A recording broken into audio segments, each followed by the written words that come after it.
kind of calling balls and strikes was, and so I wanted, once again, I'm hearing that secondarily because I'm not on that committee, but when I have seen it, and I read some fairly unpleasant reviews of how we're managing some cash reimbursements, and didn't make us look particularly good, but we needed to be called out on it. So I think there's some precedent there. Of course, the irony of one of the proposals you just shared was the strategy of removing, let's say, the police oversight from the political process. That's the purview of the elected city council would be to put new elected people in the role. I mean, that doesn't make any sense. Like, because those would be elected too, and would be subject to a political process. So I don't know that replicating, that's necessarily a better answer within terms of, insulating who serves in that commission by having them separately elected, because we're elected as well and subject to the same electoral process, I would think. I mean, I did want to, once again, double click on how the independent auditor is working today, because I think that's a key important part of your proposal. And I think it has merit. Whether it's sustainable and gets the job done, we wouldn't know until we actually embark on that route. But certainly from what I've seen on the financial internal control side, secondhand, it has been a viable strategy. Mr. Kennedy?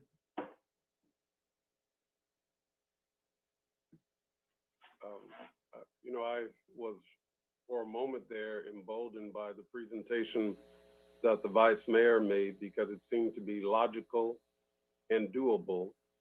And then a number of admonitions from the city attorney made me pause a little bit, because it looked like we could combine the proposal that Mayor Terry Tornick and Councilmember Kennedy presented today, and we could actually get the oversight and reform that we need. The reason that I'm not jumping up and down about a charter reform or a charter amendment is because I think that's a very, very difficult route to go down, and I think I've mentioned that. If, in fact, the recommendation by the vice mayor is a difficult concept to adopt based upon what the city attorney just has shared with the whole council, I think the hopefully the fallback position for the whole council or majority of the council is to in fact adopt the recommendations or something close to the recommendation that was offered by the mayor and the chair of the Public Safety Committee. We have to have something, we have to learn, and we are not precluded of revisiting this issue, but I think we have to put something in place. I'd ask the city clerk how many letters of support for the proposal that Mayor Terry Tornick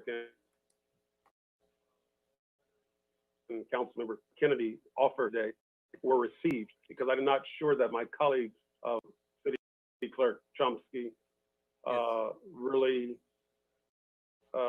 understand that there were a considerable number of letters in support. There were. Many of those letters were not a form letter, they were individualized letters. The reason I know that is because some of them, or a number of them, I was copied on. I didn't see the mayor, unfortunately, copied on them, but that's okay. We have a city clerk that can share. So approximately how many letters of support were received by your office, Mr. Chomsky? Thank you, Councilmember Kennedy. Yes, over 100. I reported at the beginning, before I read the public comments that were submitted to be read aloud, I reported that there were 102 letters that were received by the city clerk's office expressing support for the establishing a community police oversight commission. Some of the letters had a few variances in them, and we tried to note that, but for the most part, the 102 letters that we received, which are posted online, have been distributed to the council and aren't part of this public record. I have them right in front of me here. I'll hold them up. It's a pretty thick packet of documents. These are all individual letters received that we have as part of the record for this item, item 12. So So You're saying we have a total of 102 letters? there's 102 letters that were in support of item 12. There was, and some of them noted that they were, well, there was a total of 102 for item 12. One letter received in opposition to creating a community police oversight, and 4 letters were expressing concerns. And they noted that they wanted to amend the city charter to create effective community oversight. So that's what I reported out. And that Was that was what you in read to us? addition, and that was in addition to the 50 or 60 public comments that we had received for me to read aloud. There's a method for submitting correspondence, which we receive and we distribute. And then there's a method for submitting letters, for submitting public comments aloud. It's limited to 200 words, and there's a form online. All of that's as part of the posting of the agenda. We put that out, and that's the same as it is for city council and other committees. So my point in bringing that up, as I said, I was really excited about what the vice mayor was sharing with us, because it seemed to me that there was an avenue for the council to combine both what the vice mayor was saying and what the mayor was saying as well, and myself. I'm not sure right now, but I know that what the mayor and I proposed is a real avenue forward, and it also allows us to modify it. There is a significant amount of community support out there from Pasadena residents for it. I do actually agree with the vice mayor that I would like it to be stronger, but I also am what I think maybe is practical, that I need 5 votes. And I know there's been some comment about can't look at it just as needing 5 votes. I believe we can do what's right if the council wants to take an action, and we can see how the process that the mayor and I propose works. As Councilmember Wilson noted, Ruth Holden, though she reports to the city manager, be captured by anything that he says that would make her violate her independent as it relates to truth and veracity. And so we would be looking for someone like that as it relates to some oversight of the Pasadena Police Department. But again, I want to compliment the Vice Mayor. I think he did great work. Thank you. I think it's actually too soon to rush to that conclusion, number one. Number two, I think that idea needs to be, I mean, if we're going to do a charter reform, we're going to do a charter reform. If not, then rushing to get this oversight in is not, I mean, right now, I mean, we don't have to vote on something today. That's right. I think that it needs to go back to public safety, and we need to really, And Vice Mayor, the only time at the outset, the only time sensitive issue is is the charter deadline. right. It was not my intent today that we would be voting on a specific proposal. And we just got your interesting proposals in terms of both the charter. It's not really a proposal. I just want to let the council know that it's not a proposal, and it's not my proposal. This is all of the public comment that I received. Yeah, I compiled it and tried to put it into something that it looked like, okay, I'm being responsive to everyone who's been asking me questions. Fine. So it's not a Tyrone Hampton proposal at all. I want everybody to know that. Okay. But I am supportive of it because I'm supportive of the community. And with that being said, regardless if I get support or not, I am going to motion that we put something on the ballot. Since the council, is hearing it for the first time, I haven't read the report yet. I saw your PowerPoint. Okay. That's all the information. Is that my intent was to agendize that for Monday, for next Monday, to re-agendize both items for next Monday for further discussion, and ask the city attorney to bring information with regard to some of the issues that have been raised today, with regard that Councilmember Gordo has raised and that you have raised, get a little bit more exposition in terms of the city prosecutor, bifurcation opportunity. You're absolutely right, though. The only time-sensitive issue is whether or not the council wants to agendize a charter amendment on Monday. Or I guess we could also have we could call a special meeting for later in the week if we had to still beat the August 7th deadline, if the charter amendment is the way that the council wants to go. So that was going to be my suggestion, is that we defer that discussion to Monday, let people weigh in, give the attorney a chance to get us some information, and to read the report, not your report, but the report that you've authored, so that we have a better understanding of what the opportunity might be. So, you're suggesting to bring this back next Monday to actually potentially vote on something, put on The only thing if we, let's say that there was support to, I don't know. No one nodded their head and said, no, absolutely not, this is crazy. So if there is support, are you suggesting that they come back for another discussion, or because I thought today was a conversation to say, council colleagues, are you interested in doing some sort of charter reform so that the city attorney could actually put some real, bring something real to us? Well, to be fair to the charter version, I think that Okay, I know. I don't think we should be taking a vote on the charter alternative at this point, because it hasn't had the council members haven't had enough opportunity to really absorb it and think about the plausibility of it. So I think it would be giving it short shrift. It wouldn't be fair. Okay, okay, that's fair.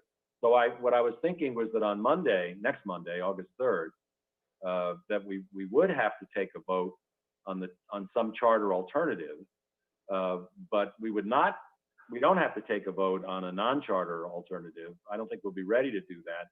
Right. Okay. It's the only real time pressure in terms of reaching a conclusion on this would be if we want to go the charter route. Okay, and so let me ask you one more question. So the proposal from the Public Safety Committee, we will have another crack at that in public safety before Monday? No, not before Monday. I think we just need to get some information back on some of the questions that Councilmember Gordo and others raised.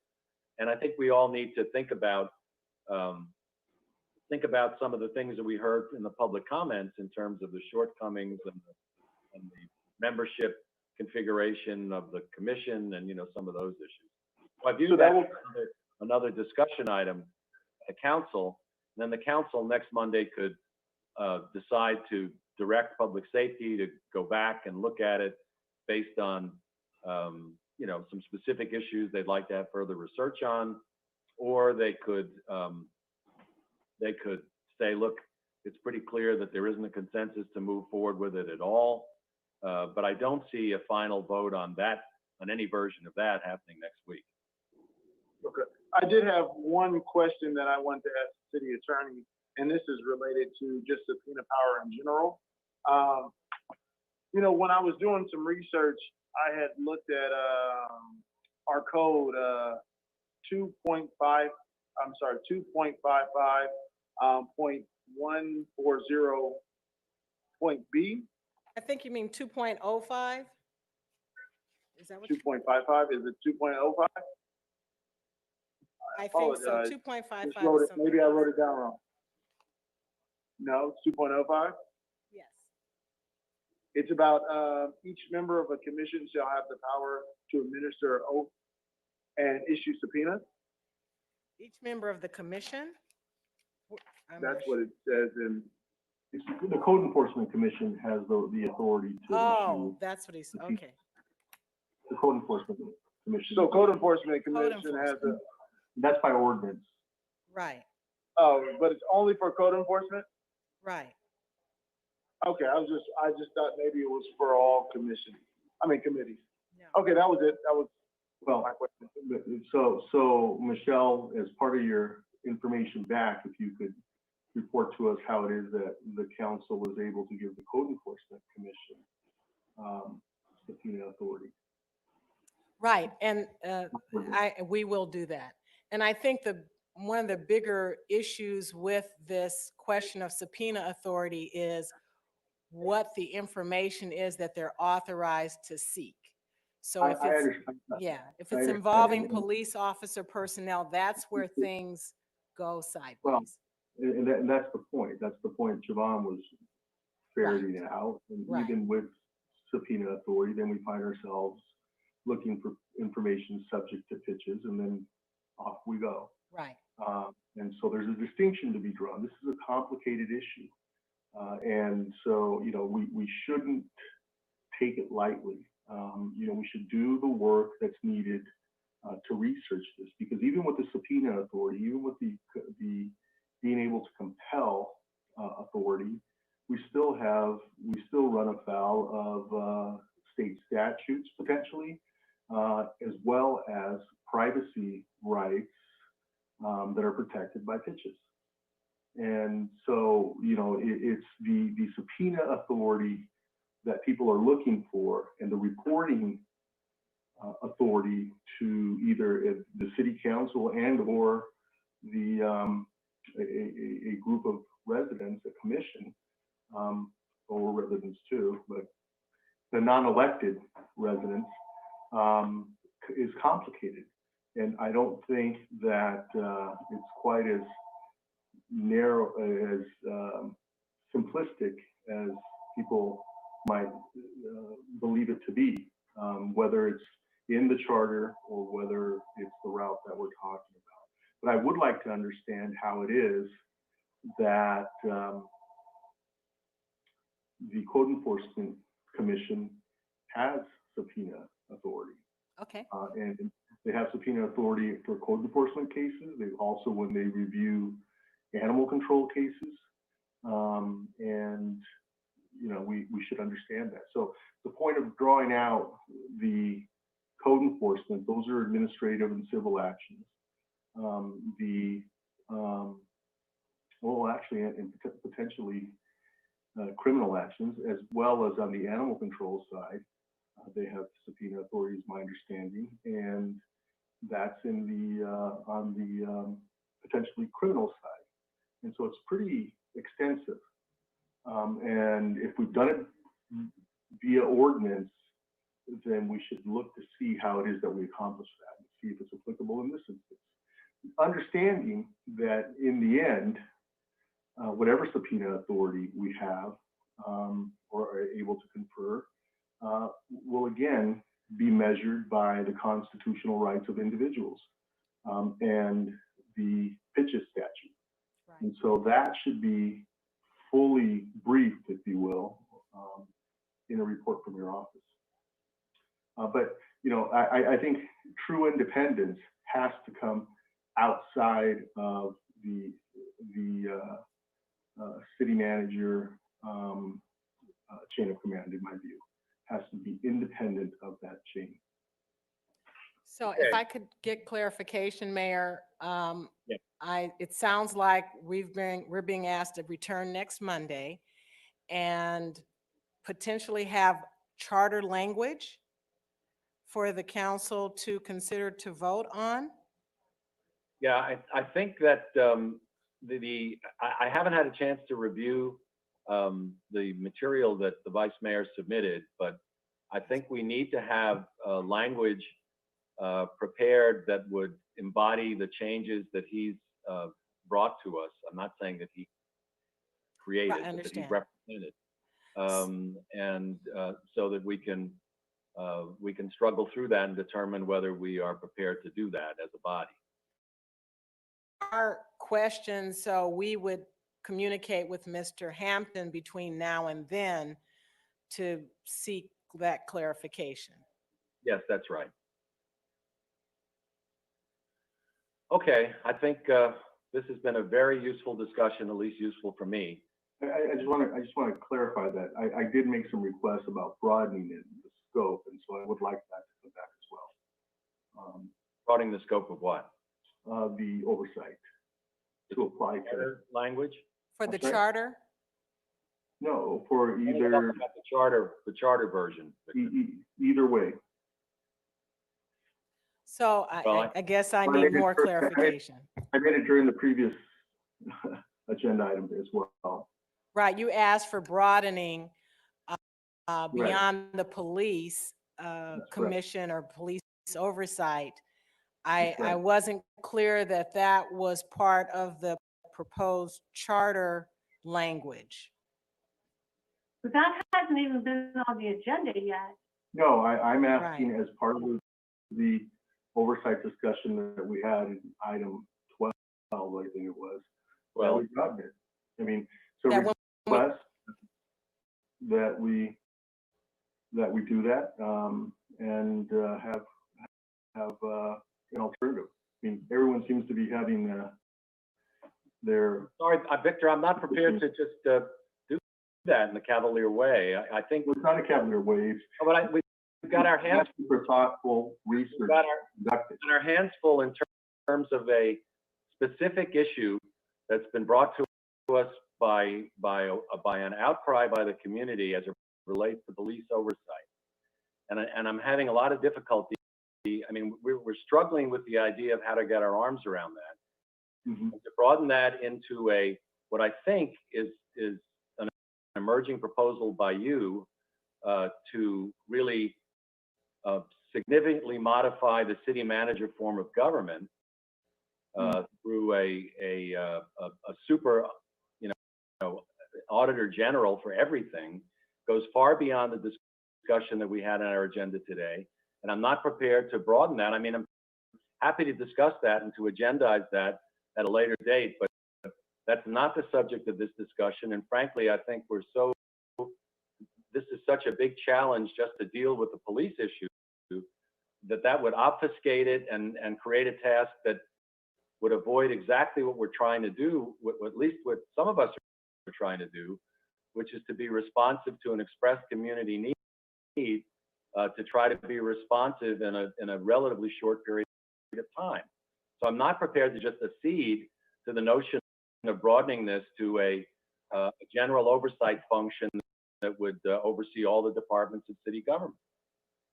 That, if you want to agendize that as a separate discussion for overarching reform of the city manager form of government, that's something you can bring forward. But I don't think you can just piggyback it onto this police reform discussion. It's not changing the city manager form of government. It's checks and balances. I'm just saying that it goes way beyond the context of what we've been discussing here today. It may have merit, and it's an interesting idea, and it should be discussed, but it's not, I'm not going to direct the city attorney to sort of wedge it on top, pile it on top of this. This is complicated enough as far as I'm concerned. And you made the point. No one member can direct the city attorney. That's part of the problem. It's a function of the full city council. And I'm asking my colleagues to consider it. I think we need checks and balances, and I think we need independent review of a whole host of functions. Now, if you don't support that, I understand that. But it's a conversation that I would like to see us have. Well, I think it's a conversation that we should have. I'm just saying it can't just get plopped on top of what we're talking about right now. And it's Okay. not on today's agenda. Right. Mr. Wilson? I just want to maybe check in a little bit on the charter reform piece. I appreciate the Vice Mayor doing the work and presenting the concept. At the same time, I think there's urgency to continue critical path work to move a proposal forward to the response of the community. So I know the Vice Mayor asked early on whether there would be sufficient support to continue the work on charter reform. So I guess I would ask, is it worth taking a temperature of the council to see whether that work is likely to get support? I just don't want the city staff, and I have some real questions about separating the prosecutor's office, and the Vice Mayor asked some really good questions about that, and I would rather have her spend her time in vetting that rather than pursuing, you know, a charter amendment if there's not going to be enough support to move that forward. So I guess I'd ask the Vice Mayor was whether to react to where we should allocate the city attorney's time to move something for this response to the community, because that is, I don't think we want to exercise staff if there's not, you know, out of some concept of pursuing some hypothetical that this council is not prepared to support. So, and I actually thought that we were going to motion, vote on it, vote it up or vote it down, ask staff to give that direction, give direction to staff to actually bring it back to us. But if the mayor would prefer us to move in the direction as if we are going to try to put something on the ballot and then vote on it as a body on Monday or the following Monday, I am fine with that as well. The following Because Monday both would not ways, work. Even, I'm Well, sorry, it has to be Monday or a special meeting. Monday or a special meeting, but because both ways, for me, both ways work. Both ways work. So I don't think the only urgency that we have in actually having some real information back for the city council is not necessarily the plan that the Public Safety Committee came out of Public Safety, you know, from Councilmember Kennedy and and Mayor Tornick. It is actually, are we going to put something on the ballot? Because the plan that came from Councilmember Kennedy and Mayor Tornick is something that we could do, you know, now or, you know, 4 or 5 weeks from now when we actually have looked at more data and also, you know, when the Public Safety Committee actually has a full presentation on, you know, what's the strongest method for it. And also I believe the Public Safety Committee should be talking about the potential of the city prosecutor's office and could we actually gain exactly what the community is looking for through that avenue. So I think that I would like to know like now, but if not, if you know the city attorney has questions and wants to see something back that the whole council could really understand, I'm fine with that too. So either way, you know. Maybe just to speak as one council person, given the timeline, I don't imagine that I would be supportive of charter reform at this point. So I'd rather have, you know, the city attorney focus on evaluating the city prosecutor model and addressing some of the questions, as well as having public safety continue to run to ground the proposal that's been put on the table based off the comments we had today.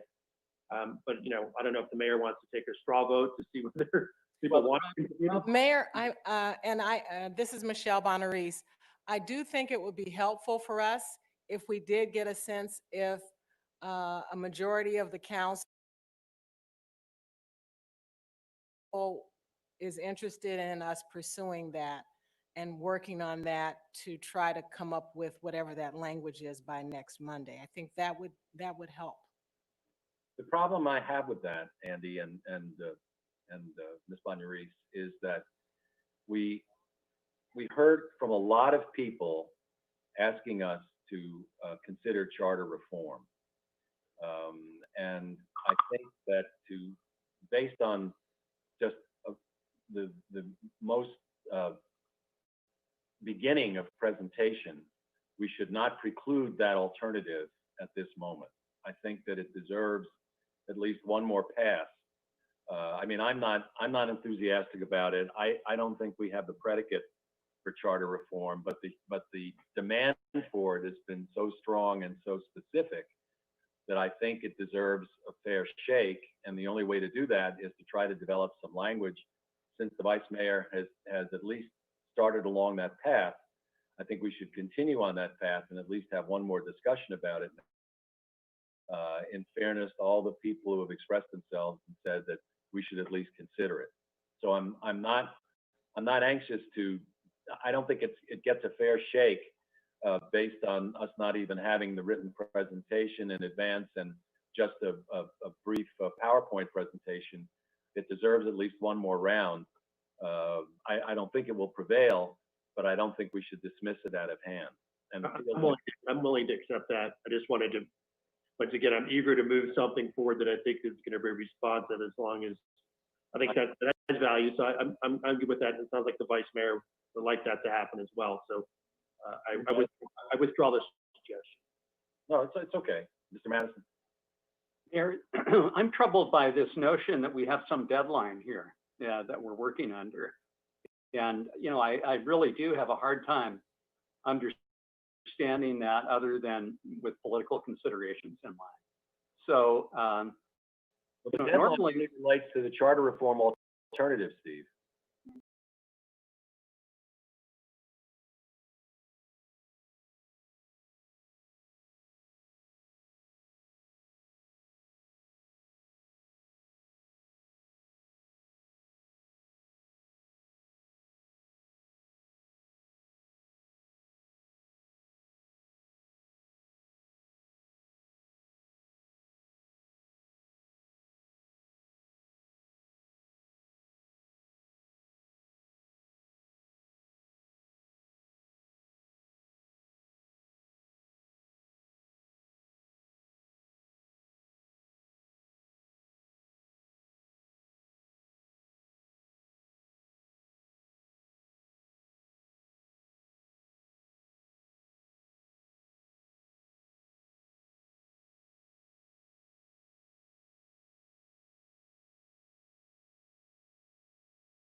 and I know there are those who subscribe to the view that sometimes the wrong decision is better than continuing to analyze, but we're not there yet. I mean, we clearly, from all the comments that we've gotten, we could benefit from some more analysis and deliberation and outreach, you know. So, I don't disagree with that at all. The only area of disagreement that I think we do have is in terms of describing a more typical process, is that this is really quite an extraordinary set of circumstances that we've had in this country.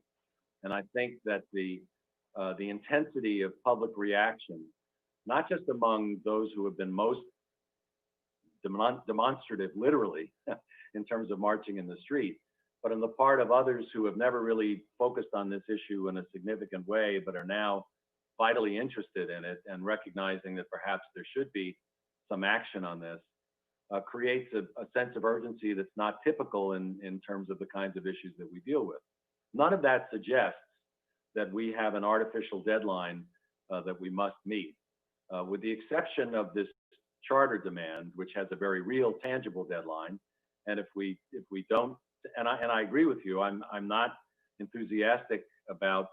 I don't think we're ready to go to the voters with a charter amendment, but I do think that it deserves at least one more, couple of hours more of discussion at this level before we reject it entirely.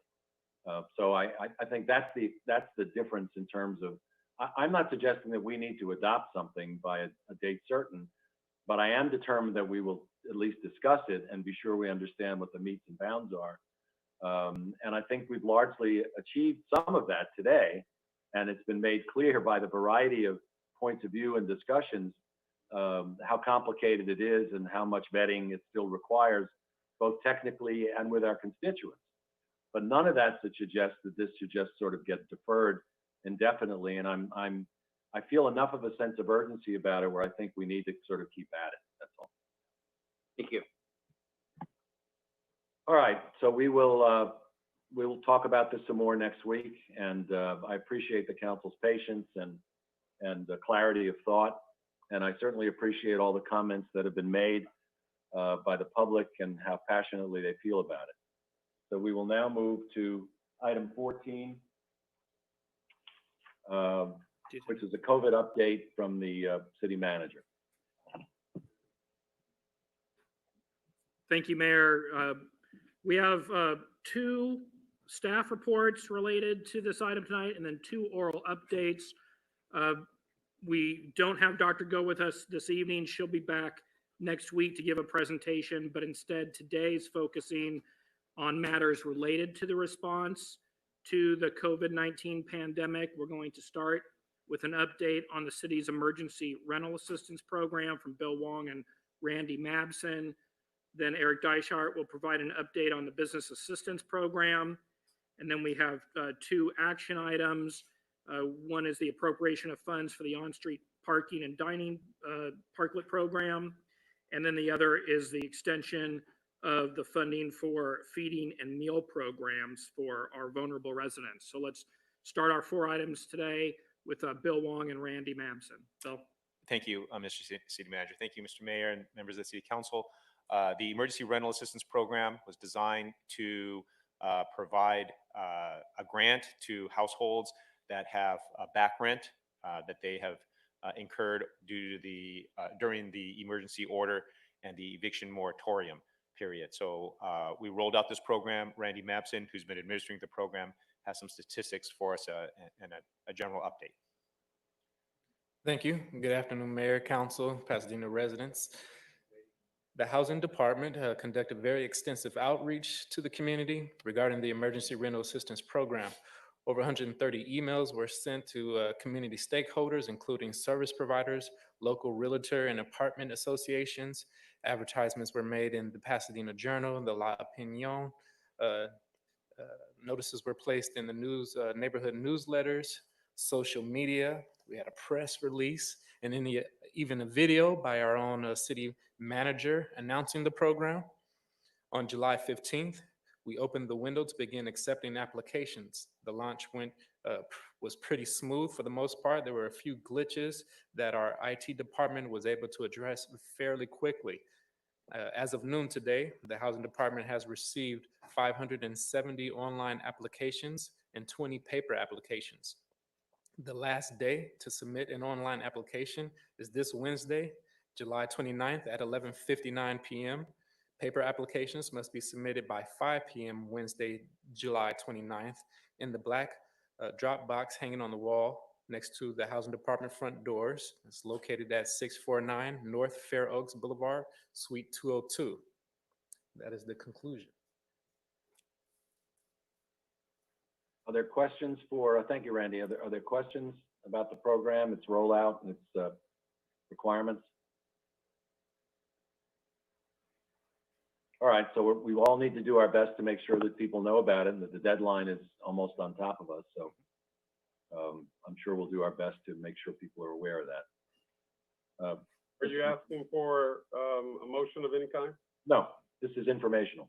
Okay. Mayor, just one question. I was curious I'm sorry, maybe I missed it, what the capacity is in terms of how many people they can assist. You mentioned there were over 500 applications. I mean, Randy, can you provide some narrative around dollars, number of applications, so we can manage expectations of the community as well as how many will actually get the support? Certainly. If each resident asks for the maximum, we expect to assist 220 persons, but not all applicants are requesting the maximum amount.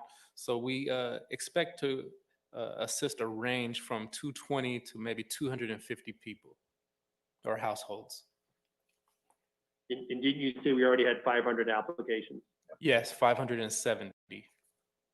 So, using that math, less than half will actually get some level of support. Correct. Okay, thank you. And overall, Councilmember Wilson, the program is funded with $1 million.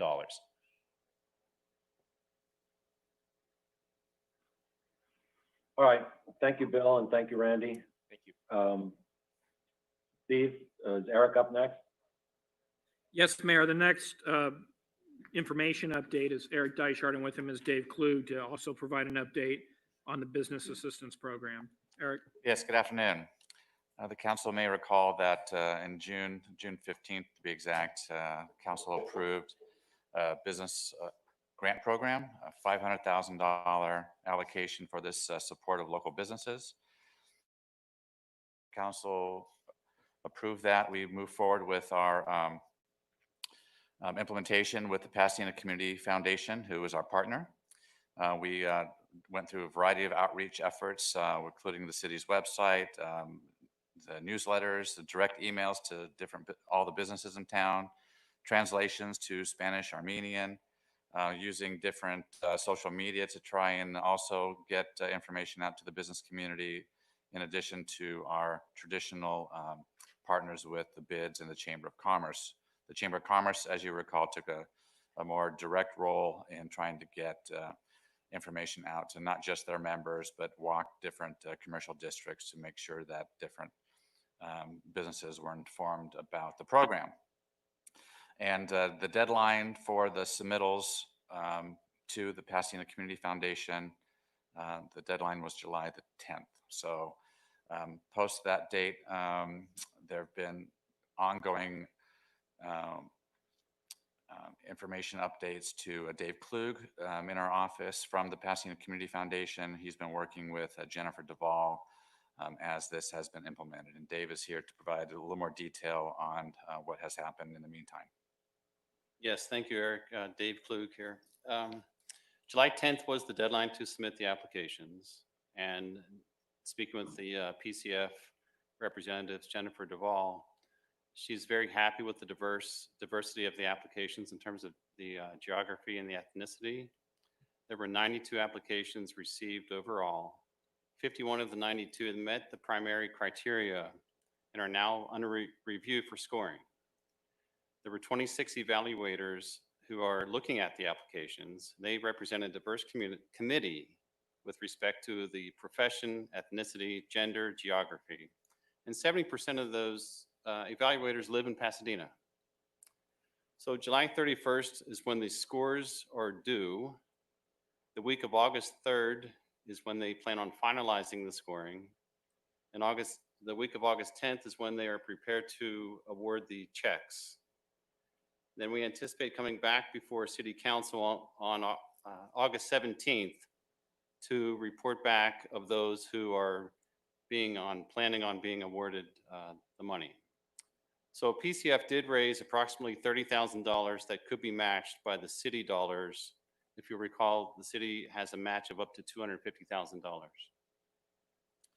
So as a side note to that, there is a possibility that there'll be some leftover funds, whether it's $50,000, $60,000 that are not allocated in this first round. Staff is working to at least consider how this might be rolled into a micro grants program. As part of Council's review of the CDBG 5-year consolidated plan, Council approved that last week. The micro grant program we see as a kind of second phase to this. So we'll have kind of learned what some of the gaps are. We'll have hopefully also inform ourselves what a CARES Act #2 might be from the federal government. And then we hope to move forward with a micro grants program later in the summertime. So that is just a quick overview of the business grant program. Questions for Eric or Dave? Sounds like there was a good response. Mr. Wilson? I was curious, Eric and Dave, of the 92 businesses, you said about 50 qualified. Can you give us a sense, why did almost half of them not qualify? Number one, that's my first question. And the second one is, what is the nature of the 51 businesses that are still under consideration? Are they all restaurants or mix of small businesses? So what was the primary reason people were disqualified? Do we know? And number two is, what is the nature of the businesses? Yeah, they were looking at mainly the federal dollars that they did not exceed, that some of them did exceed the $10,000, and others who are not storefronts as part of the eligibility criteria that council adopted. The range of businesses, no, they're not all restaurants. They do have a wide flavor of business types. I don't have the breakout in front of me. So I can't really give more details than that. But the primary two reasons were that they already had received over $10,000 in federal programs, or that they really weren't a storefront.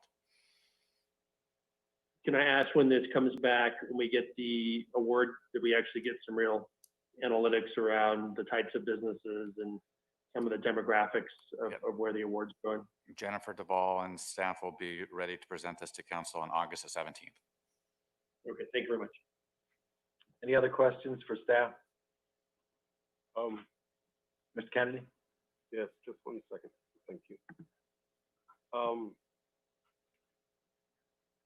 Mr. Dysart, I'd like to know what outreach specifically you did in districts 5, 3, and 1, or some would refer to it as Northwest. Don, I'm having a hard time hearing you. Sorry about that. I'd like to know, can you hear me okay now, Gene? Little better. I'd like to know Okay. That's too loud. what outreach was conducted in Northwest Pasadena.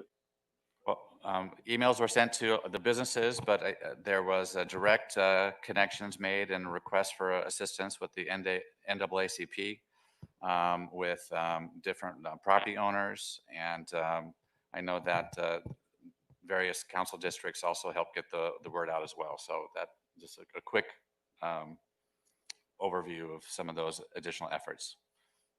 Did you, by chance, talk to Susana Porras? I did not, Dave. No. No. Okay, Susana, before she came to work for me, was head of her neighborhood organization.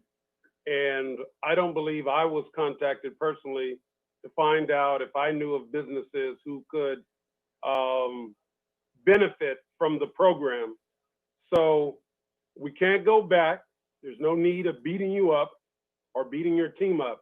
But I'd like to be contacted, or at the very least, have Susana Porras contacted, because she has in-depth knowledge about my district, and the other council members can speak for themselves.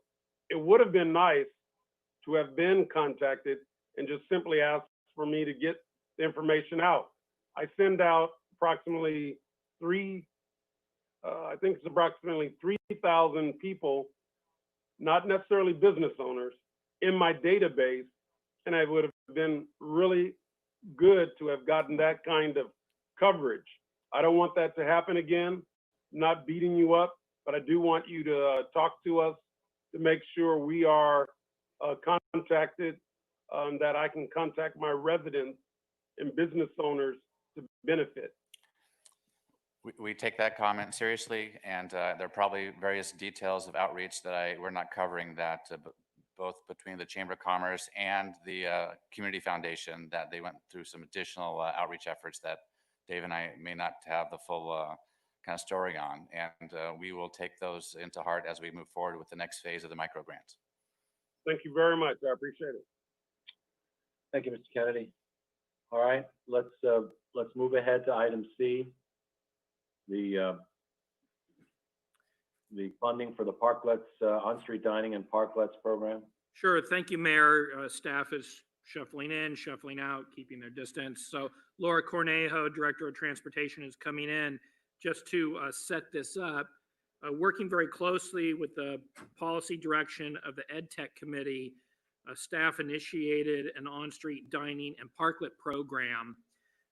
Last week, we went to the Finance Committee for an appropriation of funds to help support that program, and it's that appropriation that's here in front of the council, although Laura is prepared to talk more broadly, if so desired, regarding the program. But fundamentally, this just brings in the dollars in the budget to support the efforts that the city's undertaken to support our local restaurants during this difficult time. So I can turn to Laura if you'd like a staff presentation, or perhaps if there's just questions of the council members.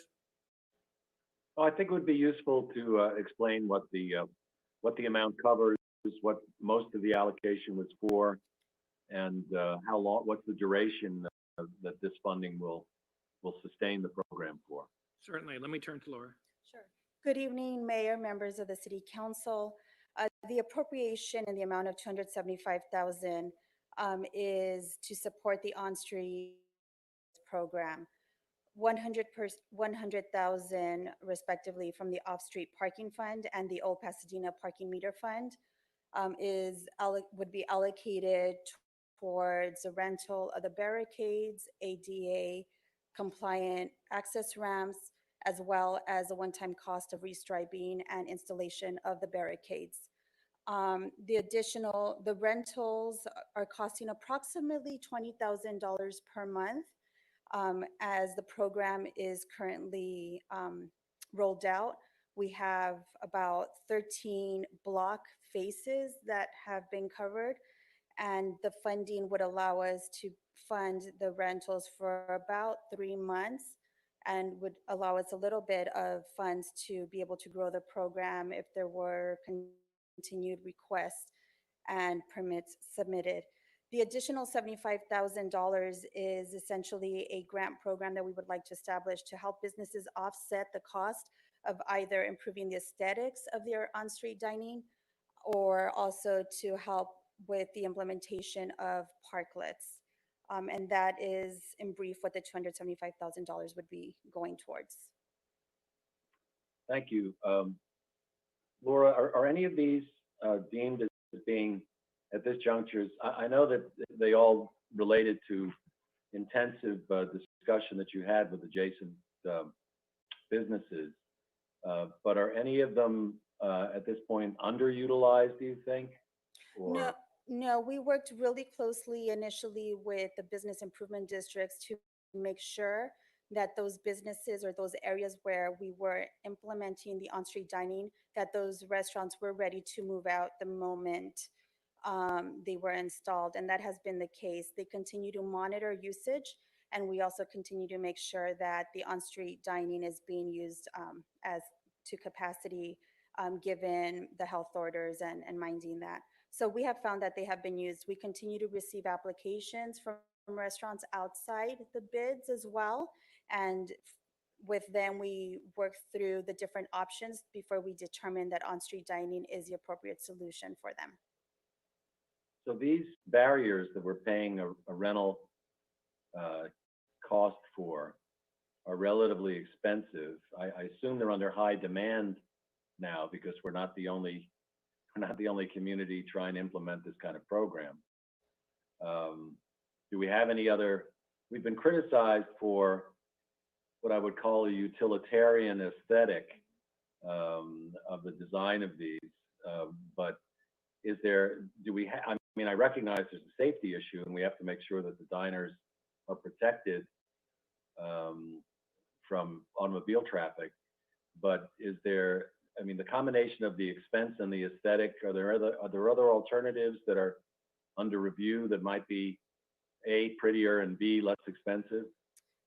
Correct. So the barricades that are in place are with the first and our primary priority was safety, given that the street has not been completely closed. What you see, this mismatch between the orange and the white water barricades, we will slowly be transitioning over to all white concrete cave rails. So it'll be consistently utilitarian across the board. But that said, there are other options, obviously, to improve the aesthetics, anything from wraps to potted trees. And that is what we are hoping the $75,000 could go towards, helping businesses improve the aesthetics. If we were to implement something, it would be uniform across the board in order to maximize efficiencies and costs. And so what we have found is businesses typically want to have a unique decoration or make them more specific to their business. And so we are looking at the $75,000 grant program to help offset the cost of that. I think that it's pretty clear. Well, I shouldn't say anything is pretty clear, but it seems like this priority for outdoor dining may be with us for an extended period. And so we need to be doing some advanced thinking about sustaining this. And I look forward to your best thinking in terms of how to manage this going forward. We're not charging an occupancy fee for the use of the street space at this point, are we? No, we are not. Okay. All right, questions from Mr. Wilson? And Mr. Gordo? Oh, well, Mr. Gordo's the chair. We'll give Mr. Gordo deference.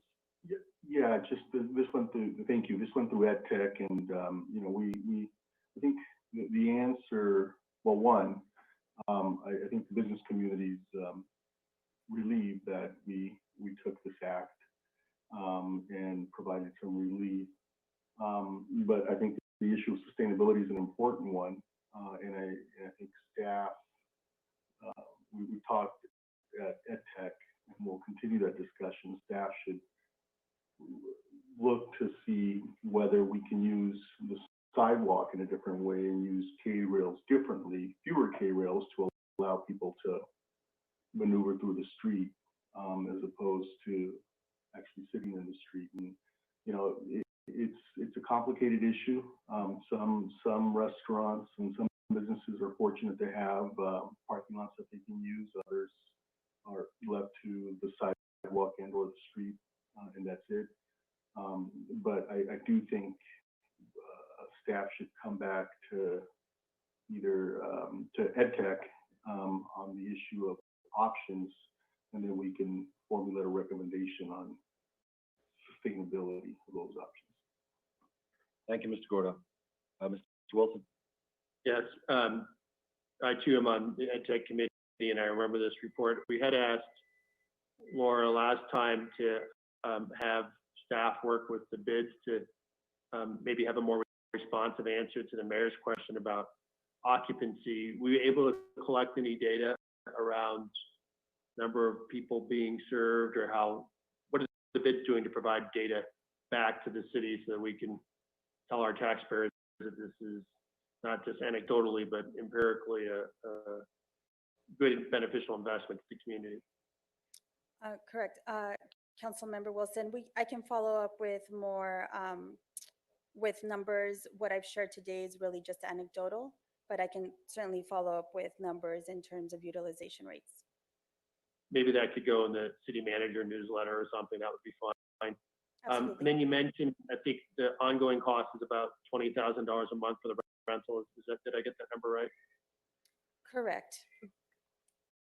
So, and I think we get 1% of sales tax. So if we're able to support, $2 million of economic activity by opening this up, Mayor, to your question, we're not charging it, but we will see some sort of, recovery, so to speak, to the increased expenditure of people's dollars to, like run through these restaurants, and obviously something to be said about the jobs that are created and maintained through that. That's one reason I was interested in the activity level, is that there is a good business case to maybe, continue this on. Unfortunately, beyond the 3 months that we're funding at this point, it'd be nice to know what the business case looks like. So I'm trying to collect some of that data. So I appreciate, Laura, if you could follow through on that. It looks great. So I'm excited about this program, but eager to look at the numbers a little bit as well. All right, any other questions for Ms. Cornejo? Thank you. Thank you very much. We'll move ahead to item D, which is the extension of funding for feeding and meal programs. Mayor, we need a vote on item C. Oh, I beg your pardon. There's an action. Is there a motion to appropriate funds? The motion by Councilmember Kennedy, second by Councilmember Masuda. We'll have a roll call. I beg your pardon. Sorry.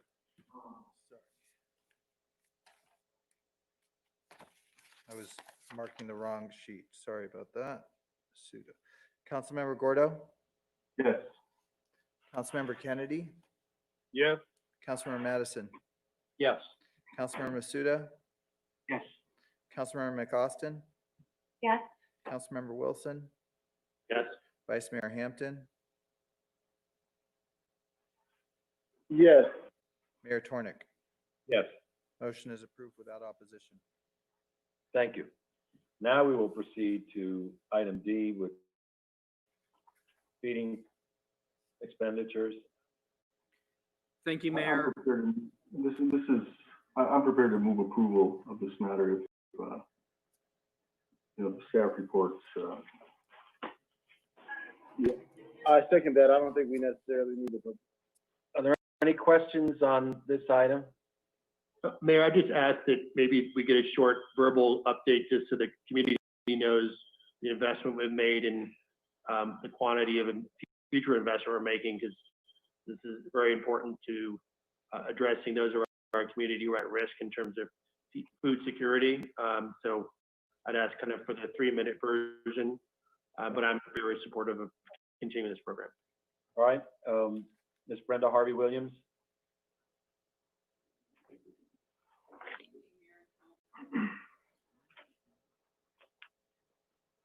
Good evening, Mayor and Council. I do have a PowerPoint that I'm more than happy to give you the 3-minute version of. So Go ahead. we will begin by doing that. Hold on 1 second. Just waiting on it to get brought up. Thank you. So this report is an extension, as you know, of funding for feeding and meal programs for Pasadena's food vulnerable residents.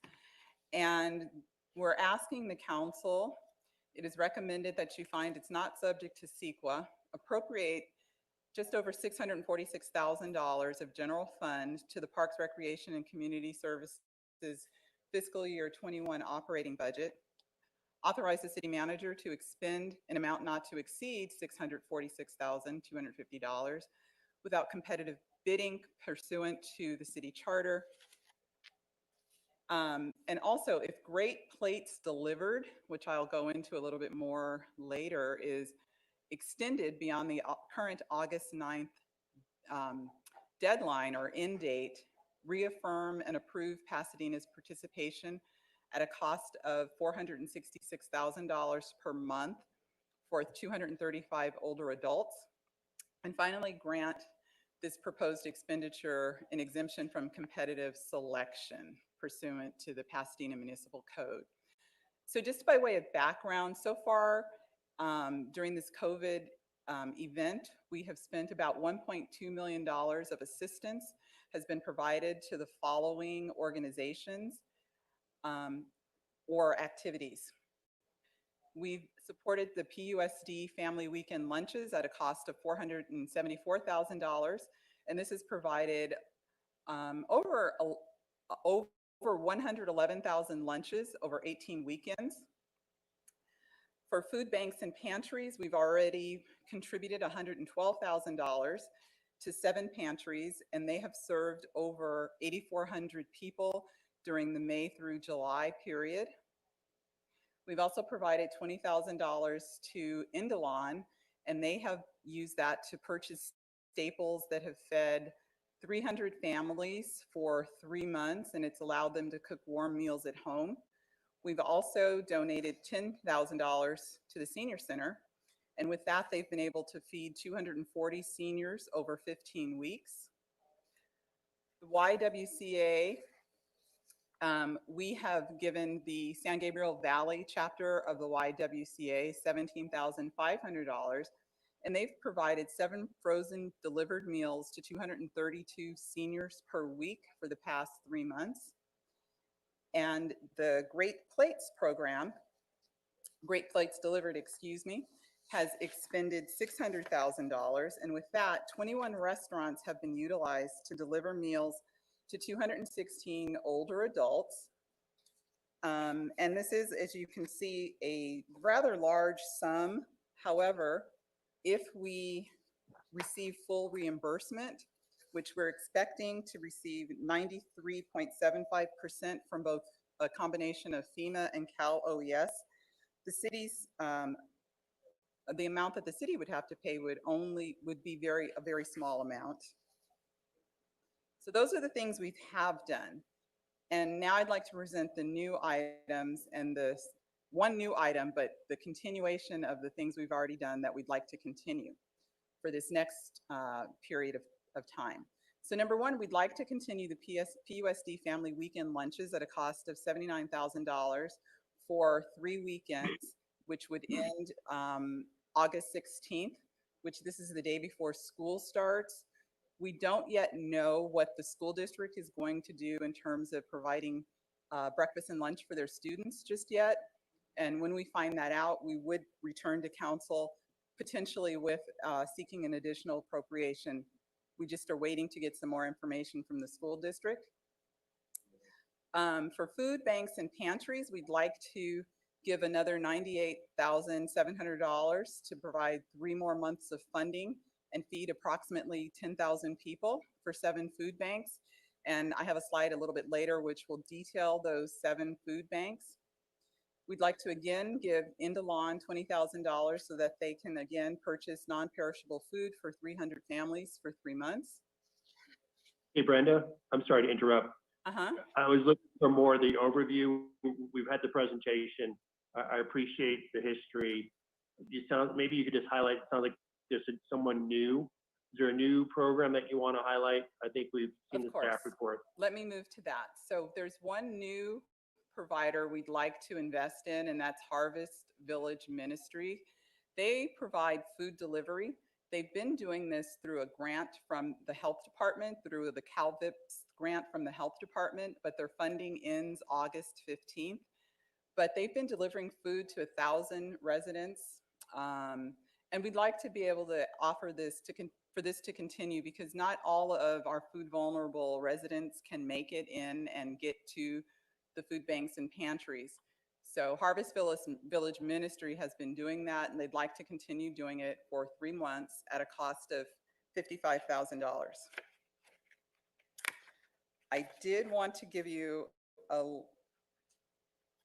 again, here's a summary of everything we're proposing, but I did want to show you the detail of the food banks and pantries that we are contributing to, and they're listed here. First African Methodist Episcopal Church, seeking a request of $25,000. First Church of the Nazarene, seeking $2,200. Foothill Unity Center, seeking $45,000.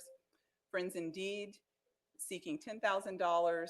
Morning Star Outreach Ministry, $2,000. Salvation Army, $10,000.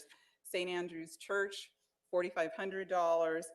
And this is the total request for food banks and pantries of $98,700. And then finally, here's a list of the Great Plates Delivered restaurants who've been providing food to our older adults. There's a total of 21 of them, and I won't read them all, but they're listed right here. So that is our overview of what we'd like to do and the requests we're making for this next 3-month period in terms of feeding and meal programs for Pasadena's food vulnerable residents. Brenda, the Great Plates extension, is that anticipated to be, so is there a term on that? These other things are for 3-month periods.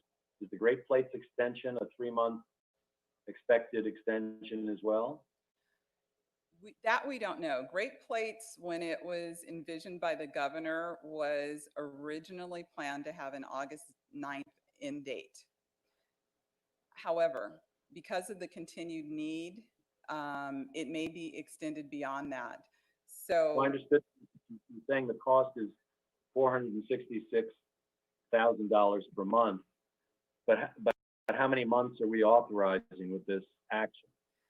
Well, the request that we're making is if it's extended beyond the current end date, that 466, we're asking if you're inclined for the city to continue to pay that amount per month. We don't yet know what the end date would be, and we don't yet know if it will be extended beyond August 9th. And I say all that to say, Mayor, I don't have an answer to your question. Mayor, we're requesting authorization that if it's extended beyond August 9th, that the council gives approval for us to extend it for 30 days. We would be back to the council for a supplemental appropriation and consideration as to whether to continue the program. Okay, I was just looking for an end date, that's all. I mean, we can't just do an indeterminate number of months if they decide to extend it. Understood. Just 1 month and we would return. Andy, do you have another question? Yeah, just to follow up on that, Brendan, Steve, is the expectation that that program would be subsidized and our contribution would be similar to what we've been paying on a historical basis? That would be our expectation, but we don't know what, if any, changes they may make if they were to extend it, but we're going on that assumption. Could I ask if the assumption is incorrect, because we may, we're only paying whatever 6% of that program. If we're paying a lot more, we may choose to allocate those dollars in a different way. So if that program is materially different, I would ask that you come back to the council and let us know so we could reaffirm our commitment to continue to do that.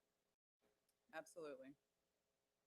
The other thing I'm sorry, one more question, Mayor, is that, we have touched a lot of people and delivered a lot of meals. It would be very helpful to have a graph that shows over time the number of meals delivered and the number of people who benefited from this program.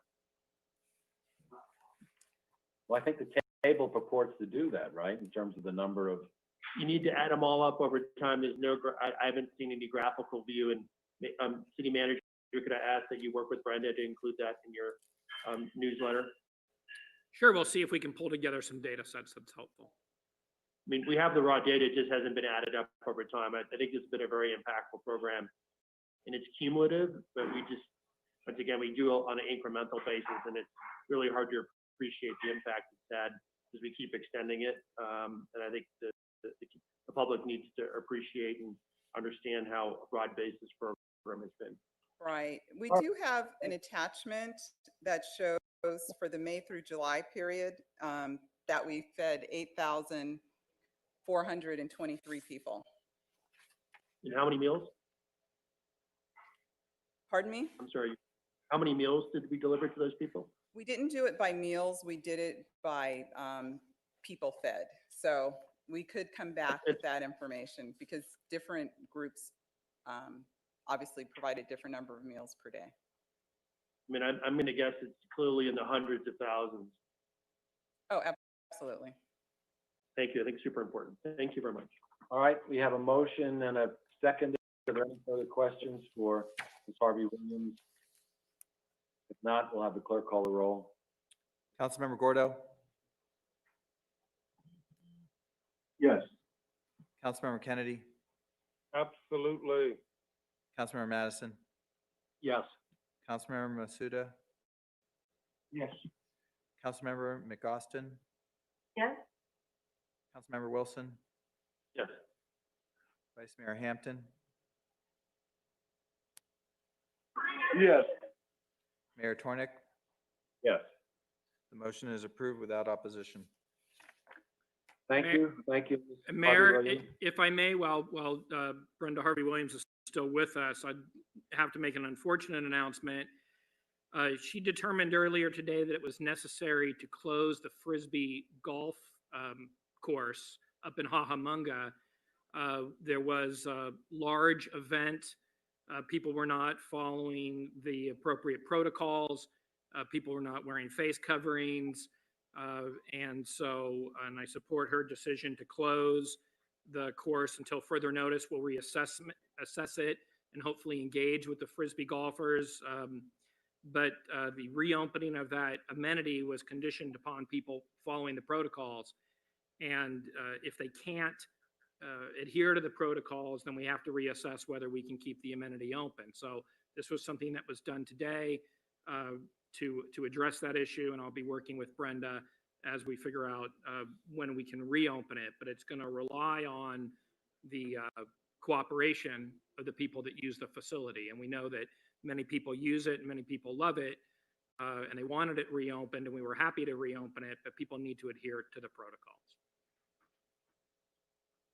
Mayor? I have a quick question as well. Mr. Wilson, go ahead, then Vice Mayor.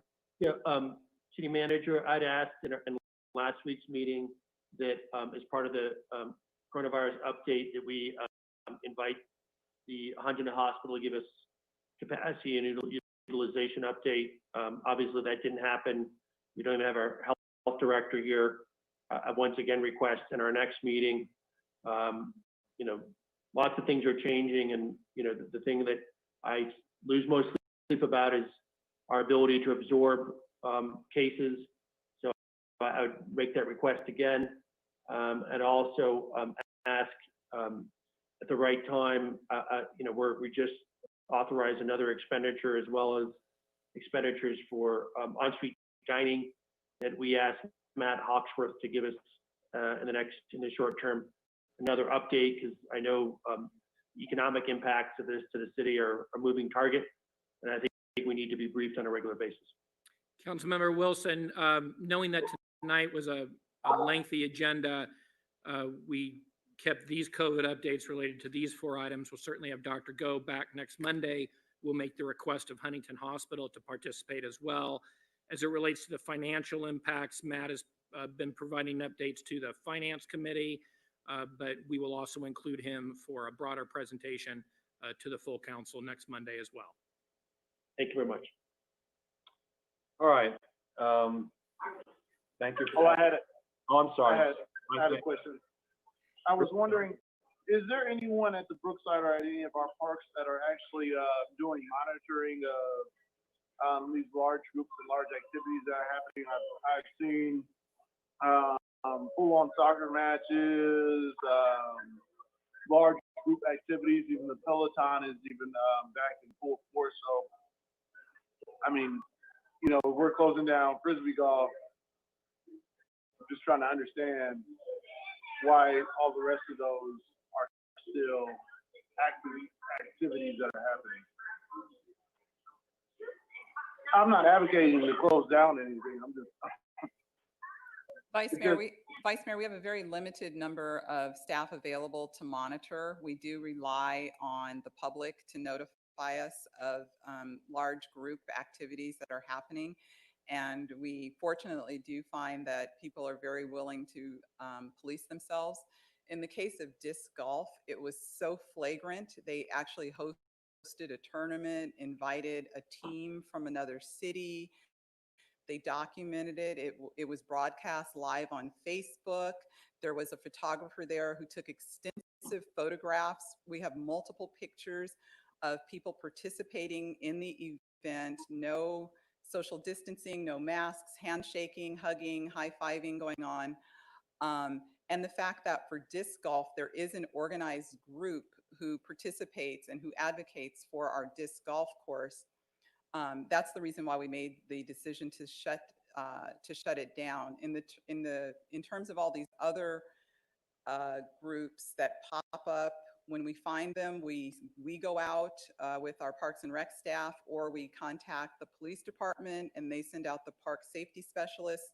We have broken up a number of soccer matches at Victory Park. That's a location that also is drawing a lot of organized play. We have taken some mitigation steps there. We've put a fence in the middle of the infield so that baseball cannot be played or practiced there, for example. So when we find out, we do what we can to eliminate the activity. But in the case of the disc golf, it was so flagrant and it was so well organized by the people who advocate for our disc golf course that they knew better, basically. And it was one group who we were familiar with who was behind it versus all the other group activities that pop up in parks that seem to be kind of one-offs. So that's what made the difference. Well, I certainly appreciate your explanation. I think it's reassuring to the general public to know that there is staff that is down there and they're looking at what's going on, and as well as if they see something that seems extremely out of place, that they report it. So thank you, Ms. Harvey Williams, and I think you're doing a fantastic job. Thank you. All right. Thank you. Mayor, just one last comment. Can I suggest that to the city manager that we publicize that that's been shut down? Because I do think people don't think we're serious, and we start giving people notice that we will shut down activities. I think there's an important public safety message that we should amplify. Councilmember Wilson, we posted it on our social media earlier today, and we'll continue that messaging. You know, I do appreciate that that statement from Councilman Wilson, because when we put that messaging out there, I hope that we're also explaining exactly why we're setting. Right. Thank you. Mayor? Thank you. I appreciate the report, and I totally agree with the Frisbee golf. I have gotten some complaints about, parents in small groups practicing baseball with their little leaguers, but that's been prohibited and they've been booted off of city parkland. I just hope that we're being measured and making good decisions, because I think to some extent outdoor recreation is more essential now than ever. And I would hope small groups that, socially distant, the distance, for example, to throw or catch a baseball would be permitted. Councilmember Madison, to the extent that members of the same household are throwing and catching or kicking a ball, that is absolutely fine. We encourage that. In terms of Little League Baseball, what we have found is that there have been teams that have been practicing. And right now, the current state health order disallows any youth sports to happen, whether it be a game, a practice, or drills. And those are the types of activities that we have been trying to shut down. But if it's a family out playing, or rather members of the same household, that's absolutely fine. We encourage that. Our concern has been with team play. Thank you. I will say from the calls that I participate in that this whole issue of youth sports has been one of the most contentious issues that the state health people have been struggling with, and I'm afraid that's going to be with us for quite some time.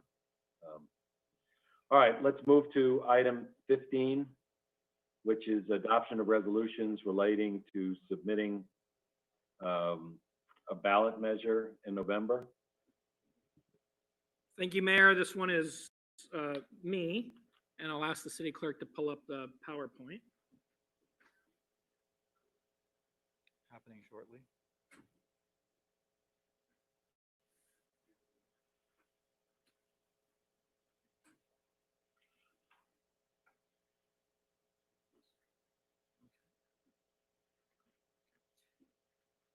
All good?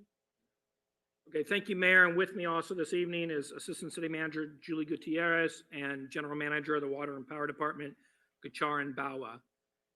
We're here to talk to the council today about a threat to a very long-standing general fund revenue.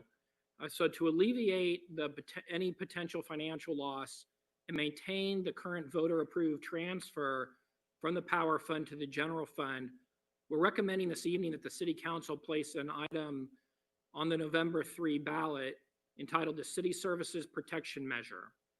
This measure would amend the city charter to preserve the longstanding transfer from the power fund to the general fund, which in the current fiscal year's budget is approximately $18 million.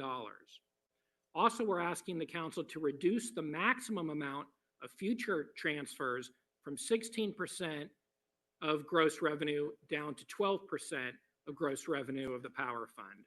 This is a general tax transfer, if you will, general transfer, and require 50% plus one to pass. The city of Pasadena has long enjoyed having its own municipal utility. The utility was started in 1906 when the Municipal Light and Power Department was established. Residents of the city of Pasadena passed a $125,000 bond, which at the time was a significant sum, to construct a locally controlled power plant that would electrify city streetlights for less than what it would cost Edison to provide the city.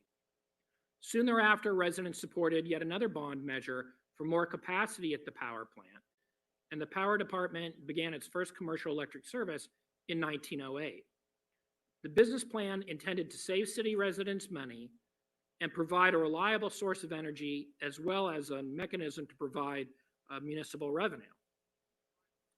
Residents have been investing in Pasadena Water and Power ever since, and they enjoy a consistent source of revenue for city infrastructure and services like 911 emergency response, fire, paramedics, public health services, and programs to our community, even amid medical emergencies, natural disasters, or federal and state budget cuts. This has been a reliable source of revenue for the general fund. Since 1934, the Pasadena charter provisions calling for the annual transfer have gone to voters and have been passed a total of 7 times. So why are we talking about it now? It's longstanding. The voters have approved it time and time again. Well, currently there's a challenge to the longstanding transfer under Prop 218. Commissar versus the City of Pasadena is a lawsuit that challenges the validity of our charter authorized transfers from the Light and Power Fund to the general fund.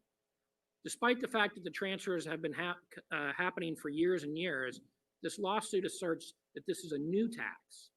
The lawsuit also seeks to refund transferred monies and would prevent the continuation of the general fund transfer going forward unless the city were to obtain voter approval. If the lawsuit was successful, the general fund would lose approximately $18 million a year, which would necessitate a significant reduction in essential services, which the city has come to rely upon. Again, voters have established and confirmed these annual transfers in the city charter a total of 7 times. We're asking that we go back for an 8th time to deal with this litigation. And as far as the timing, it's unfortunate because the city has already suffered a roughly $30 million loss as a result of the COVID-19 pandemic. It would be a horrible time to add another $18,000 a year loss on top of that. We went through a few items a moment ago where the city is dipping into its emergency reserves to provide much needed meal support to our residents and also business support to our local restaurateurs. And we're delaying projects and programs so we can respond to the COVID-19 pandemic. So these revenues are more important than ever. If the city were to lose this longstanding revenue generated by the utility and transferred to the general fund, again, we'd be looking at $18 million a year in cuts in the general fund perpetually. We know that many people are impacted by COVID-19, so it's all the more important that we keep the lights on, we maintain our quick 911 response, our paramedics and emergency personnel respond, that we keep our neighborhoods safe, we maintain our various modes of transportation, and we take care of the vulnerable members of our community. So again, this measure continues our past practice of a voter-approved transfer to support essential city services. It's not a new tax. It does not raise taxes. It does not increase utility rates. The measure will require annual independent financial audits. Locally generated funds that are locally controlled benefit Pasadena residents and businesses. And this measure actually lowers the maximum amount of the transfer from 12% of gross revenue down to 16%. Again, the measure provides for independent annual financial audits. It's locally controlled, and there'll be public disclosure of the spending. And again, were we to lose this longstanding revenue source, we would have to consider a loss of emergency personnel and slower and less robust 911 response. We'd have to consider the elimination of programs that protect our vulnerable residents, such as seniors, veterans, and young families with children. It would become more difficult for the city to address our homeless issues and providing our various housing programs, and our ability to reinvest in city buildings, fire stations, streets, sidewalks, parks, and libraries would be virtually nil. So we're asking tonight that the council direct and take action by adopting a series of resolutions to place on the November 3rd ballot the Pasadena City Services Protection Measure. Here's the proposed language of the ballot measure. It's included in the resolutions in front of you. Very straightforward, asking the voters to continue this longstanding transfer.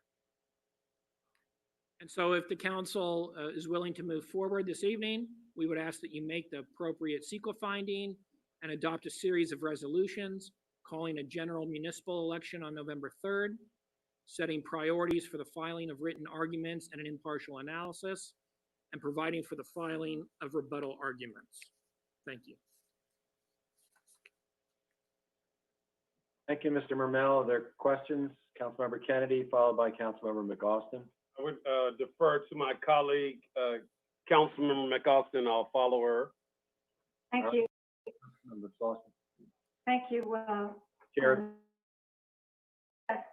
So I'm prepared to move the staff recommendation. I just want to remind everyone that this is the dividend that we get by having our own utility.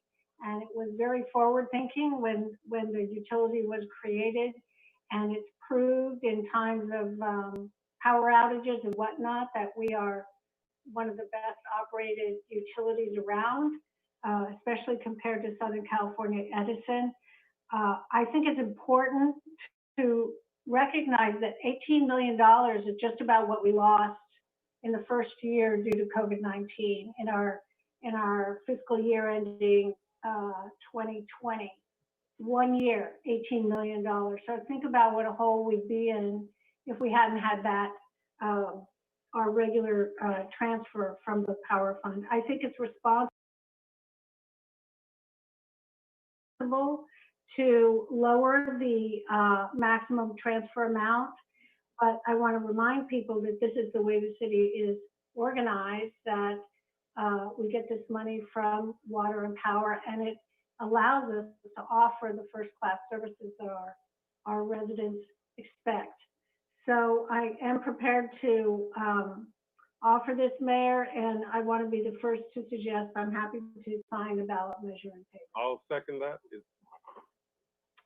Thank you. Further comments? Mr. Masuda? Thank you, Mayor. Steve, I have a question. You said that this is the 8th time that we will be doing this?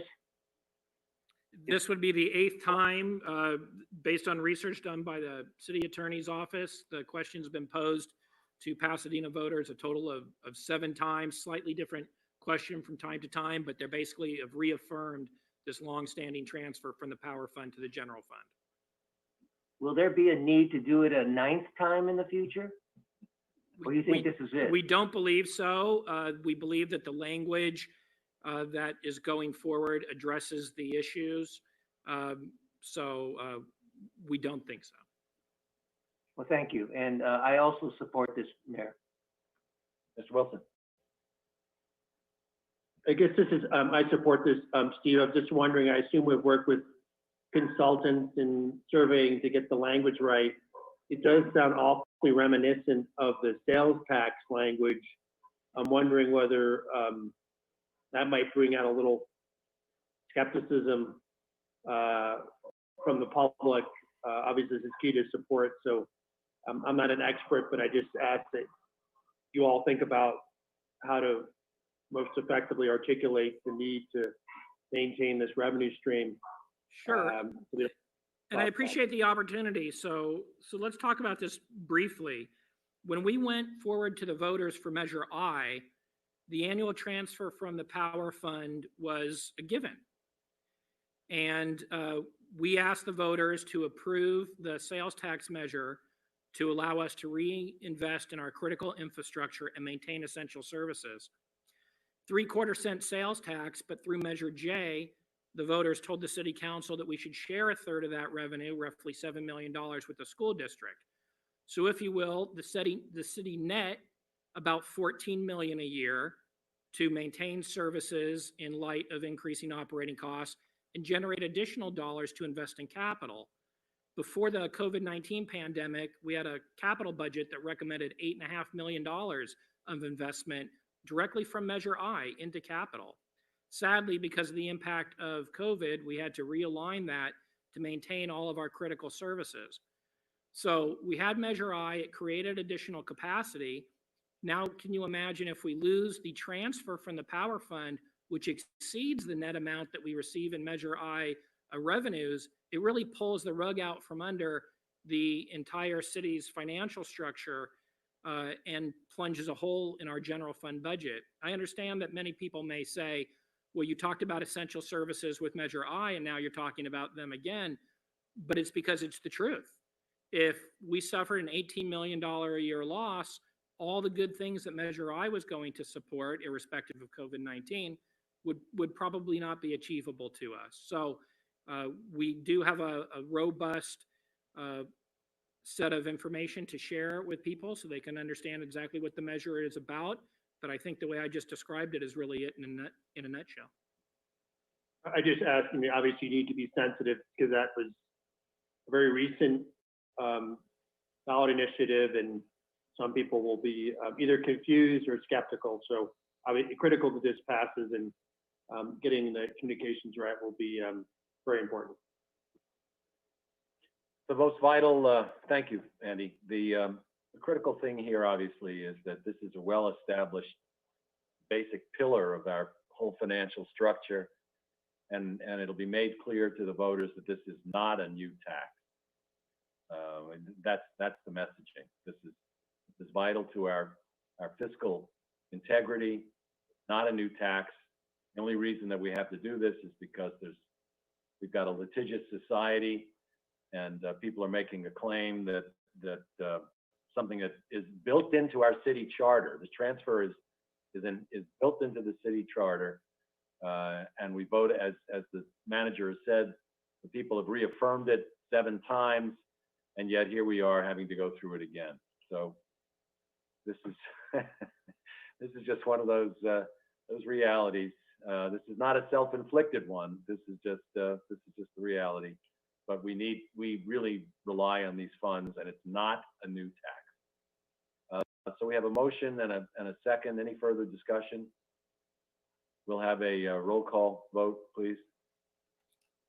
Mayor, so the motion contemplates the written arguments, and you're going to allow for rebuttal arguments as well.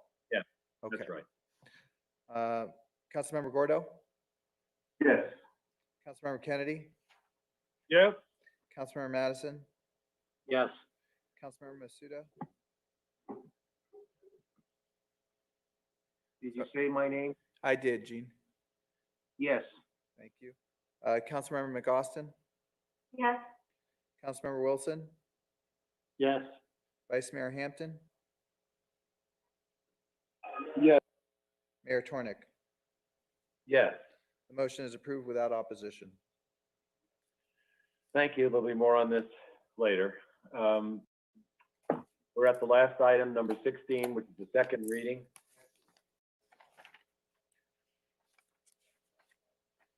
Yes, Mayor, this is an ordinance of the City of Pasadena adding Title V, Chapters 5.80 and 5.82 to the Pasadena Municipal Code regarding recall provisions for certain workers laid off during the COVID-19 pandemic, and recall provisions for certain workers when a change of ownership or control occurs resulting from the COVID-19 pandemic. This ordinance was offered by Mr. Madison. Did you want me to just do the roll call? Yeah, please do the roll call. Okay, to adopt the ordinance, Councilmember Gordo? Yes. Councilmember Kennedy? Yes. Councilmember Madison? Yes. Councilmember Masuda? No. Councilmember McAustin? No. So that was no, Mr. Masuda, and no, Ms. McAustin. Councilmember Wilson? No. Vice Mayor Hampton? Yes. Mayor Tornick? Yes. So those are 5 in favor, 3 against. The ordinance is adopted. Thank you. That completes the agenda. Are there any other items that council members need to raise at this moment, remembering it's a special meeting? If not, I will ask you to all rise and observe a moment of silence for those victims of the COVID-19 pandemic and their families, and to try to urge us all to sustain each other during these troubled times.